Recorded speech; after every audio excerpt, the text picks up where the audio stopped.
Assalomu alaykum obunachilar, yaxshimisizlar? Bugun 7 aprel sizlarga bir Shirinja bo'yicha bir ma'lumot berib o'tib ketamiz. Bilasizlar, yo'qroqlar yotdi. Hafta 10 kuni Shirinja tushib boshlaydi. Shuning uchun oldindan sizlarga tavsiya berib ketamiz.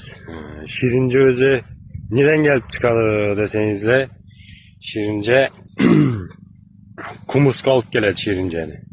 Bilsangizlar. Kumurskani dehqonchiligi oddiy tushuntirganda. Shuning uchun Kumurskani eng birinchi uchurda Kumurskani yo'qotish kerak. Kumurskani nechab yo'qotamiz? O'zicha keladi u. Yine suv chiqqan vaqtida shundan daraxtimiz teyine suv chiqmay qolsa, shu yerda toprak yig'inib qolsa teyinde, shu yerdan eng quradi, shu yerdan dashi beradi yuqori qarab. Keyin ikkinchi tomoni. Uyda bo'lsa, ko'cha tarafida bo'lsa, divorlarda yetib turgan yerlar, masalan shu ko'chatlarimiz divorlarda yetib turgan bo'lsa, shu divordan ham kelaveradi Kumurska, divordan ham dashi beradi Shirinjani. Zabordan. Mana shuning uchun zabora divorlarda 100 qirqib olib tashlashlarini so'raymiz. Eng birinchi shu Shirinjani ko'paytirib beradigan mana shu.